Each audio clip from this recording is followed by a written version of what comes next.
I had to change the venue here. They got coffee going in there. Anyway, I know we've been lied to all, our whole life about religious matters that Jesus didn't die for the sins of the whole world. It's just he died for the sins of his own. It took me for years to get that down in men. So I knew we'd been lied to about that. So that gave me the the want to when I found out about the flat Earth to look into it. Say, I figured, well, I've been lied to by my hope, about this. Maybe this other isn't true. So that's what gave me the. Most people don't get past that. They never look into the matter. Say, but I knew we'd been lied to about the will of man didn't trump the will of God in the new birth. And I've learned the difference between the new birth and the process of what do you call it? Conversion. The conversion. I found out there was a difference in that, and that God had people all over the world that were His people. That's how they got the great multitude that no man can number.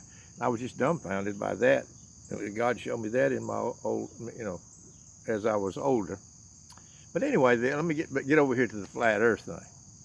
That gave me the want to. That gave me the, hey, I better look into this because I've been lied to about my religious thing. That's how that happened. Well, we were house sitting.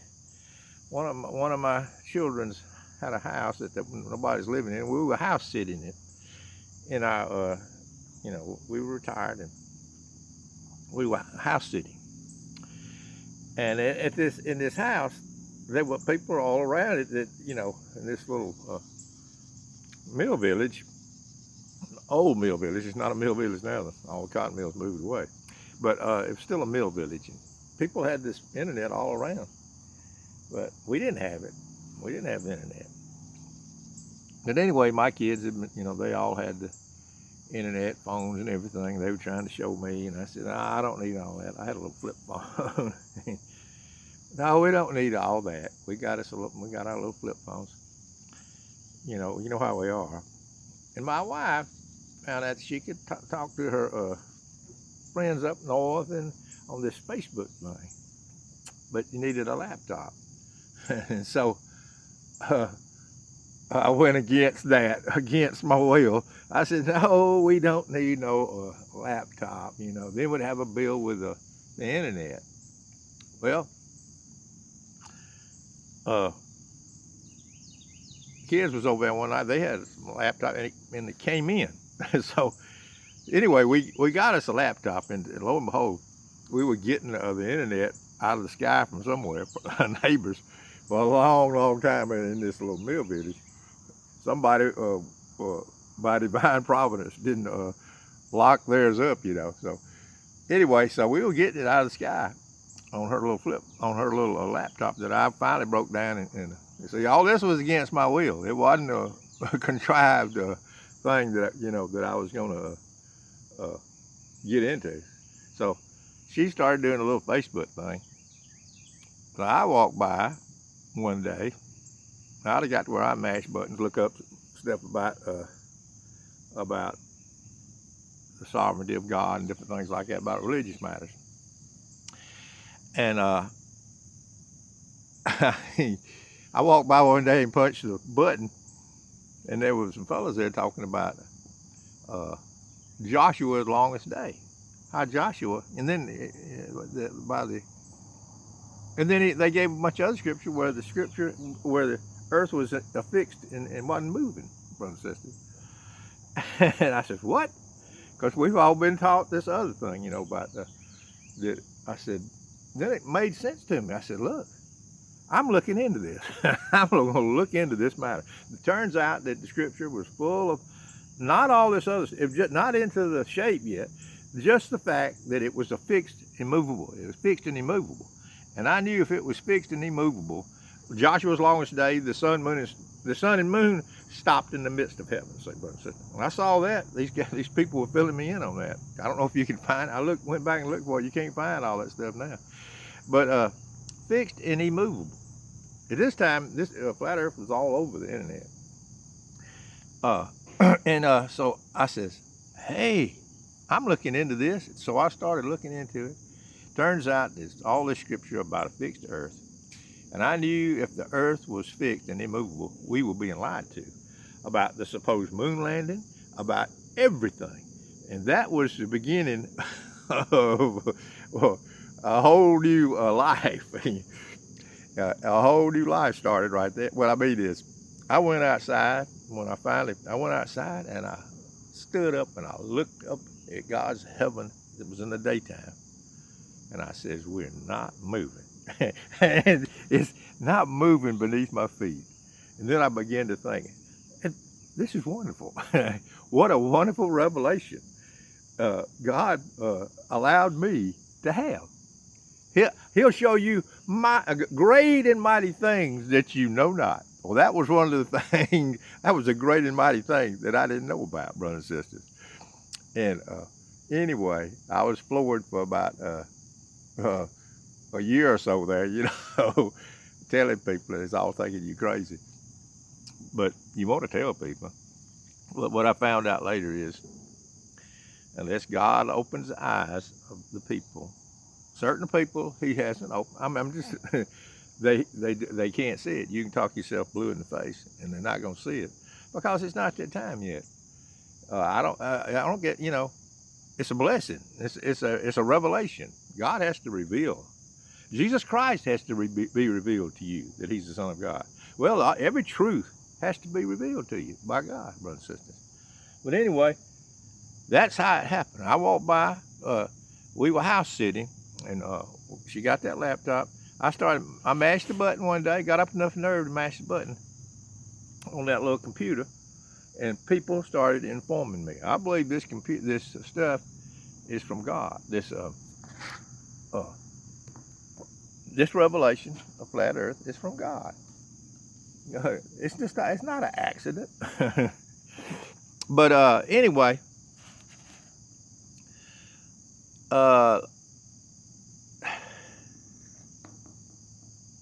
so that's where I am right now, brothers and sisters. It's a revelation from God.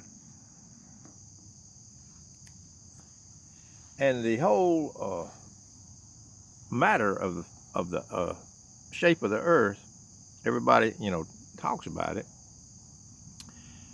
Well, what is the end game? What's the reason for it all? Well, I believe the reason for it all is God has lots of people out there that are walking around in a maze that they've been blinded by the devil. God's people. I was blinded.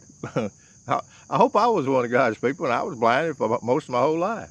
But they're blinded by the devil, brothers and sisters. The God of this world. The God of this world, Satan, is the God of this world. He doesn't hold all power. God holds all power. That's the end game. Who holds all power? All power in heaven and earth is given unto him. Up there, Jesus Christ, at the right hand of the Father. He's the one that has all power. He's the one that can change a heart in an instant, in the twinkling of an eye.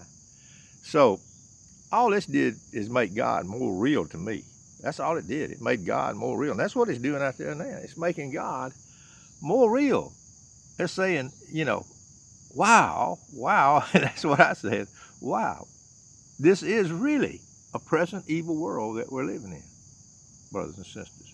But look, the end game is this. Who holds all power? Jesus Christ holds all power in heaven and earth right now. And in the fullness of time, he's bringing all things to himself. See? All things. So I'm not worried one little bit. Look, what's going on now is like a puffer fish. The devil's out there puffing himself up, making himself look bigger than he really is, because he knows his day is a-coming. He knows his day is coming. His days are numbered, let's put it that way. At the last day, that's when the end of the world will come. We're waiting now for the end of the world. I got a lot of videos on other stuff talking about Ben Steve, about all the Great Tribulation, what's this thing called? They think that the vax is the mark of the beast. No, all that stuff is past, brothers and sisters. That's past history. Well, I don't want to get into that, but look, we're looking for the end of the world. That's when the very last day, resurrection of the day, dead. That's what we're looking for. And all this stuff, I believe this is leading up to it, brother. It wakes you up. It says, hey, let me look at this. And it makes you turn loose of this world and start looking for the world to come, brothers and sisters. But anyway, a brother that was inquiring about that, and I thought I'd tell him my little story as best as I can put it out there. But anyway, best as I can remember it. But like we were house sitting, got it on a computer. Somebody put it up there, but it's not up there now, that the earth was not in motion. That's all I needed to know. The earth is not in motion. We don't have to get into the flat plane and all that other stuff with people argue about all day long. I don't argue about that. All I know is that it's not a moving. And all I know is that that in itself is enough to tell you that we are being lied to on a massive scale. In the world you think you're living in, you're not really, I had a song one night, we're living in a nursery rhyme where it's make-believe all the time, brothers and sisters. That's why you know what, I lost that thought. It went on out of this old man's head. But anyway, that's where we're at right now, brothers and sisters. It's a good day. It's a whole new world, so I feel like I've been born again. But anyway, I hadn't had my coffee. My wife's in there cooking it. My coffee maker's in there cooking the coffee. But I thought I'd come out here in the yard since they turned the Lone Ranger on again.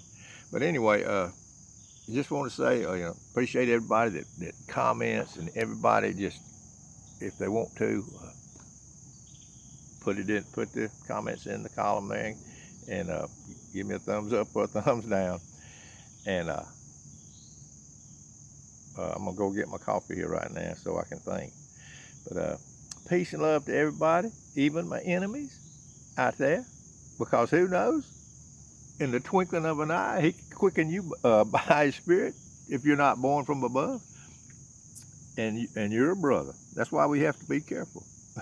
We don't. They could be one of his. Some of these detractors out there could be one of his. Peace and love, brothers and sisters. This old boy down here in Alabama.